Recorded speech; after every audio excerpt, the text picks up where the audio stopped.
Eh bien, bonjour, heureuse de vous retrouver à nouveau sur ma chaîne.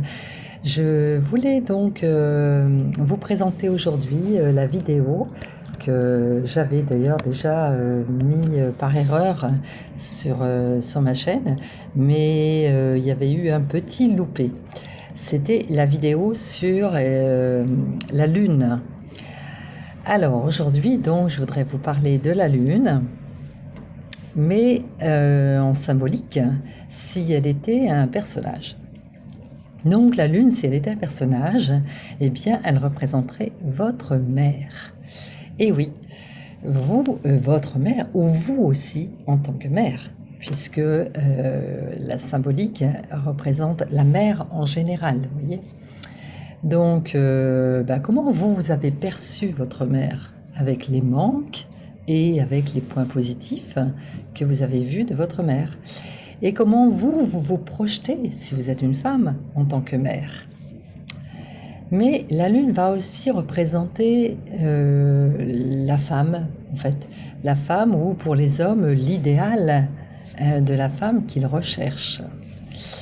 Alors le côté femme, en même temps le côté femme, non pas vénusien comme on l'a vu l'autre fois, mais plutôt la femme côté maternel. Vous voyez, en fait, l'homme recherche deux femmes dans son épouse.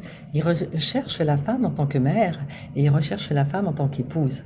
Alors la femme en tant qu'épouse sera représentée par la Vénus et la femme en tant que mère, le côté maternel en fait, le côté protecteur, eh bien, va être symbolisé par la Lune.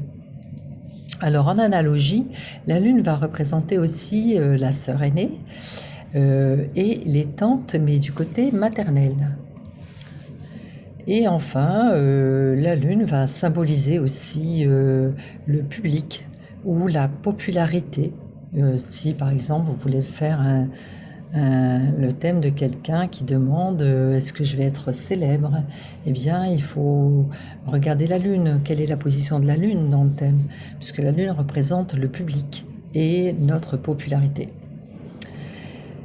Alors, si maintenant la Lune n'était plus un personnage, mais qu'on la voyait en tant que symbole, eh bien, on dit souvent des gens qui sont lunatiques. Eh bien, par analogie, la Lune va représenter votre humeur. Effectivement, donc l'humeur, par définition, elle est instable, hein. Donc en fonction des transits, on va voir que l'humeur va être électrisée ou au contraire, elle va être bonifiée, par exemple par un passage de Vénus sur la Lune. Elle va représenter aussi votre état d'âme, votre ressenti. Quelles sont vos émotions en fait? Mais elle va représenter aussi quels sont vos besoins. Parce que la Lune représente les besoins, mais les besoins, vous voyez, pas les besoins de nourriture, c'est plutôt les besoins de nourriture affective.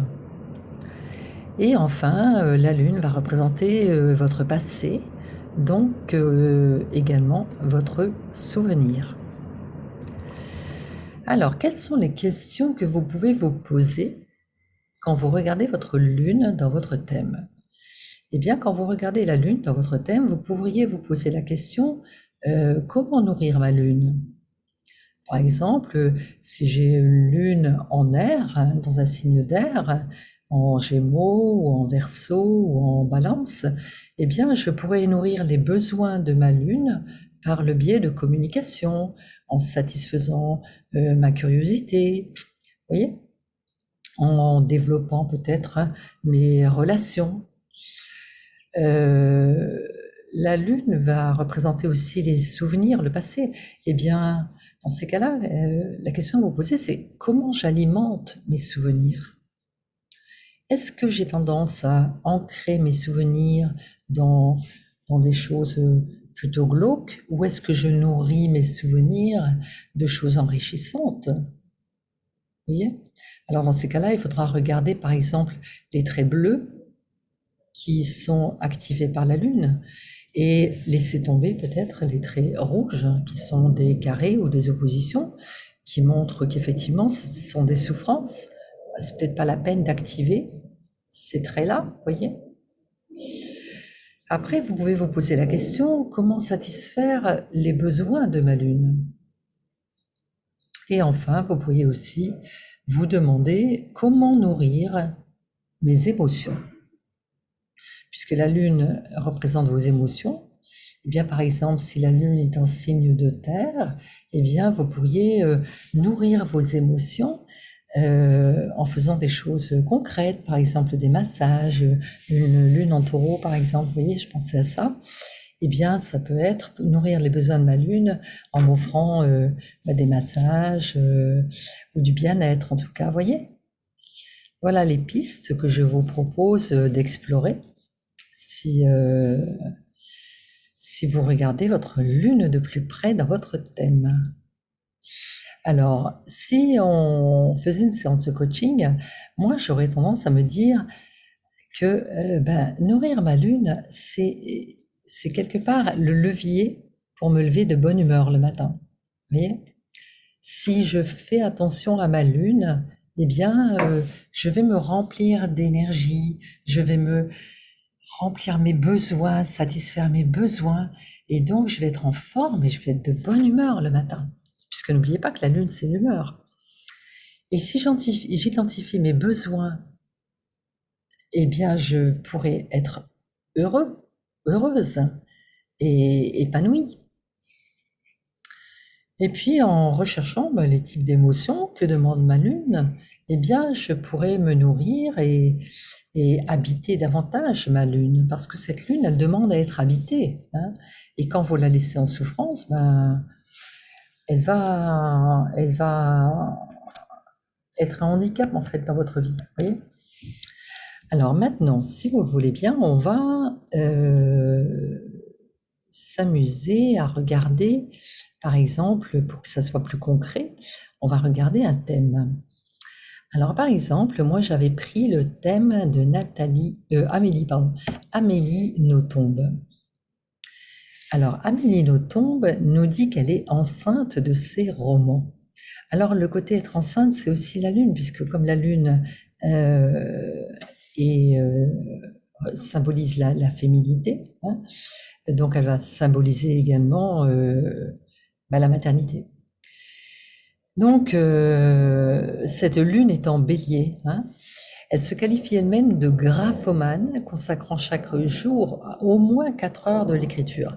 Alors cette lune en bélier, elle nous montre une grande activité dans la création, hein.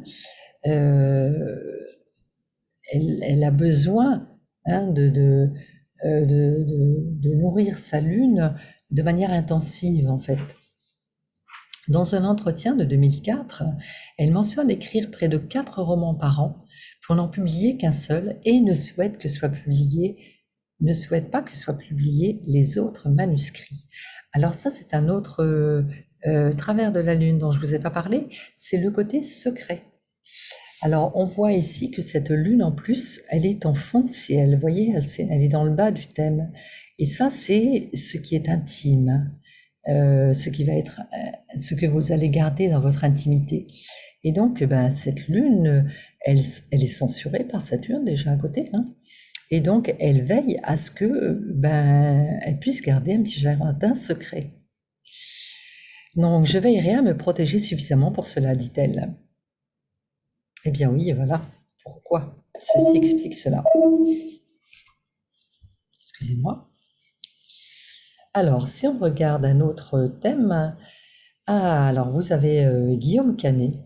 Guillaume Canet, lui, il a une lune en cancer. Bon, déjà, la lune en cancer, il faut savoir que la lune est dans son élément, puisque la lune, c'est le maître du cancer. Donc, la lune en cancer, elle va aimer de toute façon être coucounée, elle va être très, très connectée avec ses émotions. C'est une lune dans un signe d'eau, hein. Donc, ça donne un talent, je ne l'ai pas dit, oui, mais ça donne un talent pour être acteur, puisqu'on est directement relié aux émotions. Donc, pour faire du théâtre, pour faire du cinéma, ça va toujours être bien d'avoir une lune dans un signe d'eau, hein, en cancer ou en poisson. En Scorpion, c'est un petit peu différent. Alors, on voit que je vous ai dit que la Lune, c'est aussi le public. Alors, cette Lune est maître du milieu de ciel. Le milieu de ciel, ça représente votre vocation. Et donc, avoir la Lune en maison 10, c'est toujours un signe de popularité. C'est souvent un signe de popularité. Donc, on voit que de toute façon, il aurait pu être célèbre dans un domaine où il va mettre en scène ses émotions. Alors, il poursuit en parallèle une carrière de réalisateur et il se tourne vers l'écriture. Alors, évidemment, l'écriture, ça va être le domaine de la Lune parce que la Lune représente votre imaginaire, hein. Donc, cet imaginaire est très nourri. Donc, si on en fait quelque chose de concret et qu'on se dirige vers l'écriture, lui, le court métrage, puis après le long métrage, ça va toujours être intéressant. Donc, voilà ce que je voulais vous dire donc, pour la Lune. Et je vous dis donc, j'espère que cette Lune vous aura séduite. Et je vous dis donc peut-être à très bientôt pour de nouvelles aventures. Au revoir.